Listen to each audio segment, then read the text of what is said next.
आज मी तुम्हाला एक ब्रेड बनवून दाखवणार आहे। आता ब्रेड म्हटलं की तुम्हाला वाटेल किती वेळ लागेल, पण हा अगदी झटपट होणारा आहे। ह्यात मैदा सुद्धा वापरलेला नाही आणि प्रिझर्वेटिव्हज तर अजिबात नाही। तर आपण ब्रेड करायला सुरुवात करूया। हा जो रव्याचा ब्रेड आहे तो करण्यासाठी सगळ्यात आधी मी 1 कप रवा एका बोलमध्ये काढून घेते।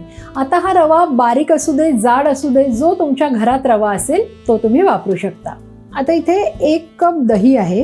हे जे दही आहे हे गोड दही आहे। तुमच्याकडे जर आंबट दही असेल तर ते पाऊण कप घ्यायचं आणि पाव कप पाणी घ्यायचं।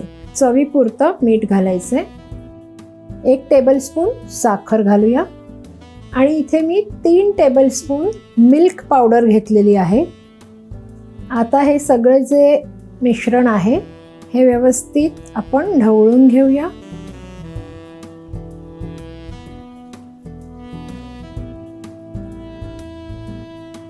हे बघू शकता सगळं छान मिक्स झालेलं आहे। आता एक 10 ते 15 मिनिटं हे झाकून आपण बाजूला ठेवूया। तर तोपर्यंत काय करूया की हा ब्रेड बनवण्यासाठी हा जो टिन आहे हा तयार करूया।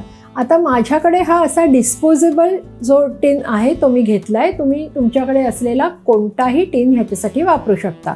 तर आता ह्याच्यामध्ये मी बटर पेपर ह्या आकाराचा कापून इथे लावलेला आहे। बटर पेपर लावण्याआधी खाली थोडंसं तेल लावलं होतं आणि आता इथे वरून सुद्धा आपण तेल लावून घेणार आहोत।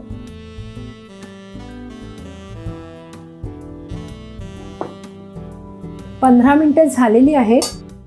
तुम्हाला जर का हा कोरडा वाटला तर 1-2 चमचे पाणी घालू शकता। आता इथे मी पाव कप तेल घालणार आहे। हे तेल घातल्यामुळे ना हा जो ब्रेड आहे तो छान असा मॉइस्ट होईल। आता तेल घातल्यानंतर सुद्धा आपल्याला हे सगळं व्यवस्थित मिक्स करायचं आहे आणि आता आपल्याला हे मिक्सरमध्ये एकदा फिरवून घ्यायचंय।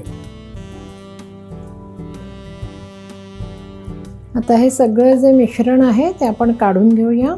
मिक्सरचं हे भांडं आहे, ह्याच्यात 1 टीस्पून पाणी घालून हे आपण पुन्हा एकदा फिरवून घ्यायचंय आणि त्यानंतर ह्याच्यात घालायचंय। आता हे एकदा मिक्स करूया।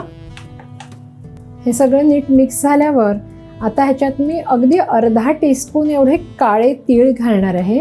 हे दिसायला खूप छान दिसतात। ब्रेडचं सगळं मिश्रण तयार आहे। आता सगळ्यात शेवटी आपल्याला ह्याच्यात बेकिंग पावडर अर्धा टीस्पून आणि बेकिंग सोडा जो आहे अर्धा टीस्पून, 1.5 टीस्पून लिंबाचा रस ह्याच्या वर घालायचा आहे। लिंबाचा रस आपण सोड्यावर घातल्यामुळे हा सोडा आणि बेकिंग पावडर छान अशी फुलते, बघू शकता तुम्ही। आता हे पटपट आपल्याला मिक्स करायचं आहे, जास्त वेळ काढायचा नाही। आता हे जे आपण ढवळतो ना हे आपल्याला खूप मिक्स नाही करायचं आहे, हलक्या हाताने कट अँड फोल्ड मेथडने आपल्याला हे ढवळून घ्यायचं आहे। असं गोल फिरवायचं आणि असं मध्ये कट करायचं। हे मिक्स करून झाल्यानंतर हा जो आपण टिन तयार करून ठेवलाय त्याच्यात हे सगळं मिश्रण आपल्याला लवकरच हे घालायचं आहे।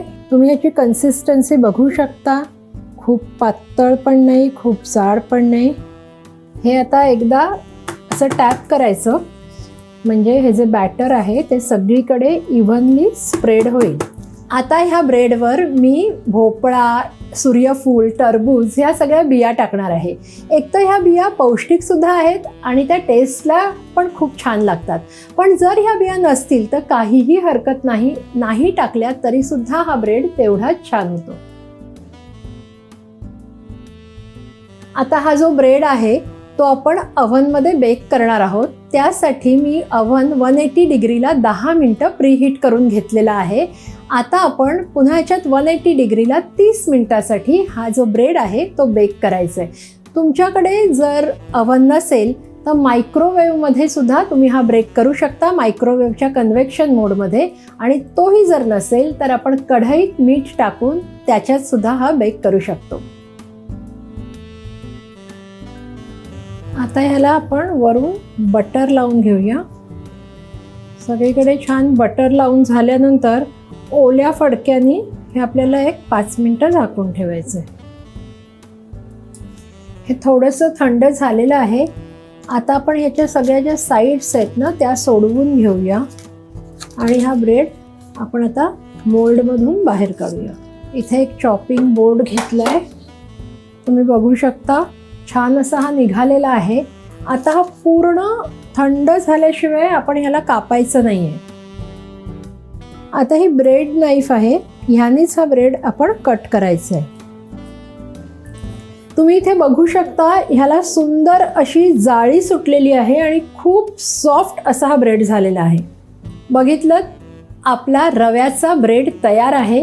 किती सोप्या पद्धतीने आणि झटपट झाला आहे तो. अतिशय पौष्टिक आणि रुचकर असा हा ब्रेड तुम्ही नक्की करून बघा. कसा झाला आहे ते आम्हाला कळवा सुद्धा. आणि अशाच जर ब्रेड किंवा केकच्या रेसिपीज तुम्हाला बघायच्या असतील तर तेही आम्हाला कॉमेंटमध्ये कळवा. तर अशाच छान छान रेसिपीसह पुन्हा भेटूया रुचकर मेजवानीच्या पुढच्या भागात.